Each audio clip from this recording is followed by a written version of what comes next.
ఎన్నికల వేళ యానాది కాలనీ వాసులు వినూత్న ఉద్యమానికి తెరతీశారు. ఇక్కడ ఓట్లు అమ్మబడవు అని ఫ్లెక్సీలను ఏర్పాటు చేసి నిరసన తెలిపారు. బహుజన మహాసభ ఆధ్వర్యంలో కాకుమానివారి తోట 5వ లైన్ యానాది కాలనీలో జరిగిన నిరసన కార్యక్రమంలో తమ ఓట్లు అమ్మబడవు అంటూ ప్రతి ఇంటి వద్ద ఫ్లెక్సీలను ఏర్పాటు చేసి నిరసన తెలిపారు. ఈ సందర్భంగా బహుజన మహాసభ నాయకులు భగత్ సింగ్ మాట్లాడుతూ ఎన్నికల నేపథ్యంలో రాజకీయ నాయకులు నోట్లతో ఓట్లు కొనాలనే ఉద్దేశంతో ఉన్నారన్నారు. కనీస సౌకర్యాలను కల్పించిన వారికే తమ ఓట్లు వేస్తామని తెలుపుతూ ఫ్లెక్సీలను ఏర్పాటు చేసినట్లు తెలిపారు. రానున్న రోజుల్లో ఉద్యమాన్ని అన్ని ప్రాంతాలకు తీసుకువెళ్తామని చెప్పారు.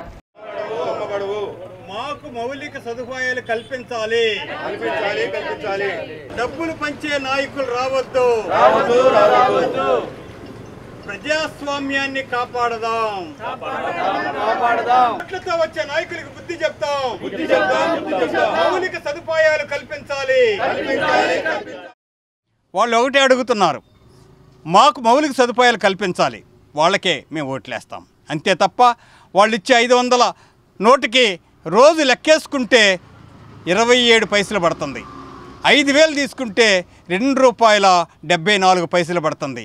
అదే రోజువారీ మా పిల్లలకి 20 రూపాయలు 25 రూపాయలు ఇచ్చి ఖర్చు చేసుకుంటున్నాం. మాకు అవసరం లేదు డబ్బులు, ఈ డబ్బులకి మేము లొంగం, ఈ డబ్బులకి మేము అమ్ముడు పోం అని చెప్పేసి నిరభ్యంతరంగా చెప్తా ఉన్నారు. ప్రతిజ్ఞ చేశారు కూడాను. రాబోయే రోజుల్లో ఈ యొక్క నినాదాన్ని ప్రజల మొత్తానికి తీసుకెళ్లి ప్రచారం చేసి ఓట్లు అమ్ముకోకుండా ఆత్మగౌరవాన్ని కాపాడుకునే విధంగా తయారవుతామని చెప్పేసి వాళ్ళని తెలియజేస్తాం. అంబేద్కర్ మహానుభావుడు ప్రతి ఒక్కరికి ఓటు కల్పిస్తే ఈరోజు ఆ ఓటుని మరి ఈ పెట్టుబడిదారులు కోటాను రూపాయలు ఖర్చు పెట్టి లక్షలాది రూపాయలు వెదజల్లి చివరికి అధికారం చిక్కిన తర్వాత చివరికి ఎలాంటి దుర్మార్గమైన పనులు చేస్తున్నారో విద్యకి, వైద్యానికి, అన్ని రంగాల్లో అణిచివేస్తూ ఉన్నారు. కాబట్టి రాబోయేటువంటి రోజుల్లో ఆ ప్రభుత్వాలకి తగిన గుణపాఠం చెప్తామని చెప్పనని అంబేద్కర్ ఇచ్చినటువంటి ఒకే ఒక్క ఆయుధంతోనే ఈ ప్రభుత్వాలకి తగిన గుణపాఠం చెప్తామని చెప్పని తెలియజేస్తా ఉన్నాం.